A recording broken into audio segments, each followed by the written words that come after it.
Hi అండి. 2 days తర్వాత మేమైతే వాటర్లో నుంచి పాత్రలు అనేవి తీసేస్తున్నాము.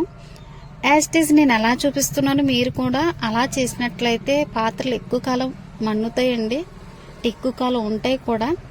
చాలామంది అలా కాకుండా డైరెక్ట్గా తెచ్చిన వెంటనే వాటర్తో క్లీన్ చేసి లేదా సోప్తో క్లీన్ చేసి పాత్రలు పని చేయకుండా వేస్ట్ చేసేస్తూ ఉంటారు. సో అలా కాకుండా నేను చూపించిన విధంగా మీరు ట్రై చేయండి.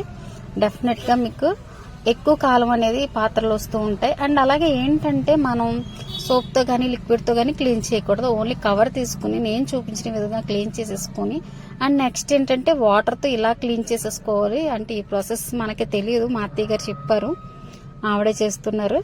అండ్ డైరెక్ట్గా మనం వాటర్తో క్లీన్ చేసేసుకోవడం వల్ల ఏంటంటే నెక్స్ట్ స్టెప్ కూడా మీకు చూపిస్తానండి. మనకి ఇవి వచ్చేసి ప్రైజెస్ అయితే ఎక్కువ పడలేదు, తక్కువ కాస్ట్లోనే వచ్చింది.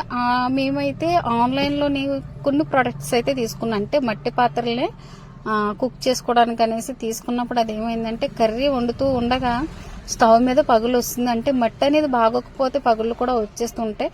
ఇలాంటి ప్రాసెస్ చేయడం వల్ల ఎక్కువ కాలం మనకైతే వస్తుంటాయి. అది కూడా మనం వండేటప్పుడు ఎలా చేయాలంటే చాలా జాగ్రత్తగా, అంటే సిమ్లో పెట్టి చేయాలంట, హైలో మాత్రం పెట్టి అస్సలు కుక్ చేయకూడదండి. అండ్ అలాగే ఇలా క్లీన్ చేసేసుకున్న తర్వాత మీ దగ్గర కనుక మీరు రైస్ కడుగుతున్న వాటర్ ఏదైతే ఉంటుందో అది తీసి అండ్ మార్నింగ్ది అండ్ ఈవినింగ్ది కూడా తీసుకుని మీరు పక్కన పెట్టేసుకోండి. ఇప్పుడు ఒక గ్లాస్ వాటర్ మీరు తీసుకున్నారనుకో, రైస్ వాటర్, దానికి ఒక 2 గ్లాస్ వాటర్ని అయితే నార్మల్ వాటర్ని యాడ్ చేయండి. అవి పక్కన పెట్టిన తర్వాత ఏం చేయాలో ఇప్పుడు మీకు ఈ ప్రాసెస్లో నేను మీకు చూపిస్తానండి. మనం తెచ్చిన పాత్రల్ని వాటర్తో వాష్ చేసిన తర్వాత కర్రీస్ వండడం వల్ల ఏంటంటే మట్టి స్మెల్ అనేది ఎక్కువ వస్తుంది, లేదంటే మీరు ఏ లిక్విడ్ యూజ్ చేసినా అది స్మెల్ అనేది వస్తూ ఉంటుంది. సో అలా చేయకండి. ఇప్పుడు నేను చూపించిన విధంగా మీరు చేయండి. వాష్ చేసేసుకున్నాం కదండి, వీటిని అయితే పక్కన పెట్టేసిన తర్వాత మీకు చెప్పాను కదా, రైస్ వాటర్ ఏదైతే ఉంటుందో ఆ వాటర్ని ఎలా యూజ్ చేయాలో ఏంటనేది ప్రాసెస్ అయితే మీకు చూపిస్తాను అనేసి.